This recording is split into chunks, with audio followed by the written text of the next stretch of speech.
Next up, we're going to talk about integer operations. And the first thing we're going to do here is define each of these words. So the first one is going to be sum, which is the same as addition.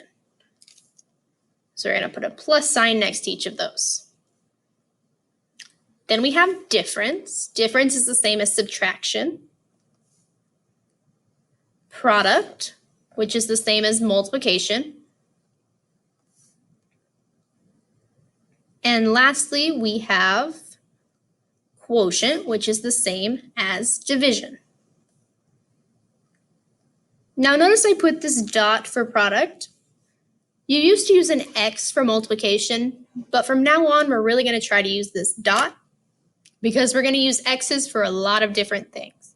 So multiplication is just going to be the dot. Now let's work these out. So the sum of 8 and -4, we're going to add those together. So it's going to be 8 plus -4.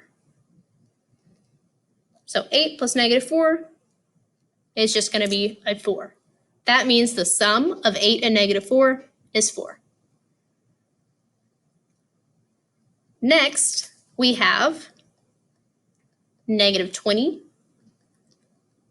and -5. So -20 plus -5. Notice both of these are negative. A negative plus a negative is still a negative. It's going to be -25.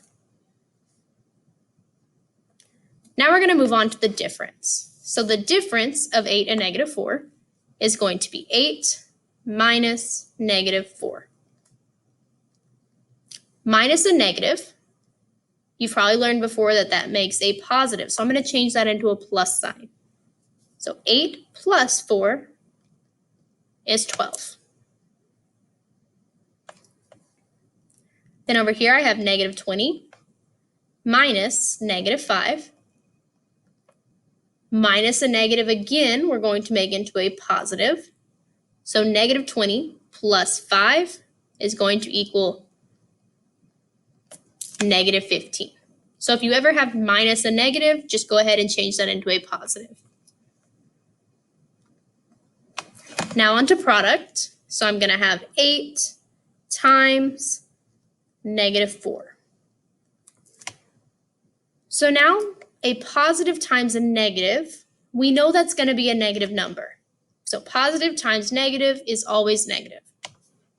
And 8 times 4 is 32. So -32 is our answer. -20 times -5. A negative times a negative is going to be a positive number. So it's going to be positive. And then 20 times 5 would be positive 100. So just to recap, positive times a negative is negative. Negative times negative is positive.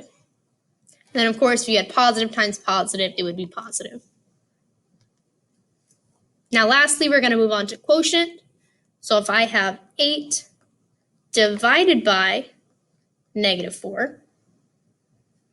So again, it's going to use the same rule that we used here. So a positive divided by a negative, it's going to equal a negative. Then 8 divided by 4 is going to be 2. So -2 would be our answer. And our last one, we have -20 divided by -5. So a negative divided by a negative, same rule that we used here, it's going to be positive. 20 divided by 5 will be 4. So +4 is our answer. And that's all.